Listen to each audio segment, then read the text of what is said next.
ឈ្មោះហូឈុនHồi xuân đó là មានតួនាទីជាក្រុមប្រឹក្សាឃុំកំពង់កុងអាយុខ្ញុំបច្ចុប្បន្នឆ្នាំនេះវា74ហើយឆ្នាំហ្នឹងបាទ ម្ដុំនេះយើងហៅភូមិឃុំអ្វីដែរលោក ភូមិទួលសង្កែ បាទ ឃុំកំពង់កុងស្រុកកោះធំខេត្តកណ្ដាលជំងឺខ្ញុំហ្នឹងវាមានអាការៈរោគក្តៅបាតជើង ក្តៅ បាទក្តៅហ្នឹងវាបើនិយាយចំក្តៅហ្នឹងពេលណាដែលវាមានអាពេលក្តៅថ្ងៃណាដែលក្តៅខ្លាំងហ្នឹងគឺដល់ថ្នាក់យើងស្រោចទឹកហ្នឹងបាទបាទស្រោចទឹក ហ្នឹង វាក្តៅបែបមិនលោកវាក្តៅទាំងសងខាងតែម្ដង វាបើនិយាយចំវាក្តៅបាតជើងហ្នឹងហ្មង ក្តៅបាតជើង បាទ ទាំងសងខាងតែម្ដង ទាំងសងខាង មានចាក់រមូលអីថែមទៀតអត់ វាមានអាសភាពក្រោយមកវាចេញអាការៈរោគរបៀបចាក់ជប់ដូចមុតបលាអញ្ចឹងណាប៉ិនមិនបលាយើងដឹងទាំងខាងអានេះវាខាងក្នុងហ្មងណាហ្នឹងឲ្យចាក់ជប់ឈឺហ្មងមកក្មេងណាក់យំណែហ្នឹង បាទជាប្រចាំចឹងទៅលោក បាទហើយដល់ក្រោយមកយើងមើលឃើញតាម Facebook ដែល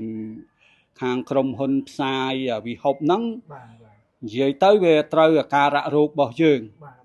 ហើយដល់អញ្ចឹងខ្ញុំសមាជិកទិញផើឲ្យពីយើងហូបមួយចំហៀនវាកាត់ថយកាហាយ បាទ កាត់ដឹងថាកំណត់ខ្លួនឯងថាថ្នាំហ្នឹងត្រូវហ្នឹងហើយប៉ុន្តែវាចេញអារបៀបចាក់ចប់ហ្នឹងញឹកហើយវាចេញអារបៀបលមាស់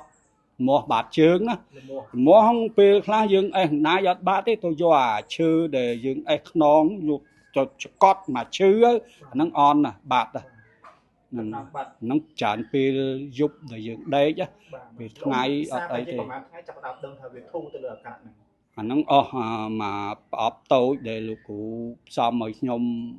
មកចំហៀនដំបងហ្នឹងចាប់ប្រែព្រួលបើនិយាយចំ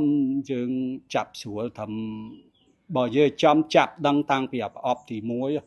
ហ្នឹងហើយបានយើងទិញបន្ថែមទៀតហ្នឹងបាទលោកពិសាអស់មកប្រអប់ហើយលោកបើជាវប្រហែលប្រអប់ថែមទៀត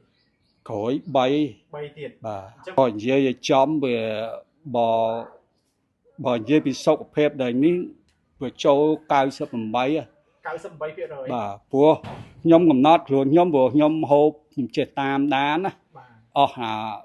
ឆ្នាំដែលនៅសល់ហ្នឹងគឺអាចជា100%ហើយ ជាលោកអ៊ំប្រើទៅបានធូរលោកអ៊ំសប្បាយចិត្តរំភើបទេលោកអ៊ំ សប្បាយចិត្តនោះវាព្រោះអីប្រៀបមិនបានទេព្រោះយើងដូចថាជំងឺហ្នឹងវារ៉ាំរ៉ៃយូរឆ្នាំអញ្ចឹងណា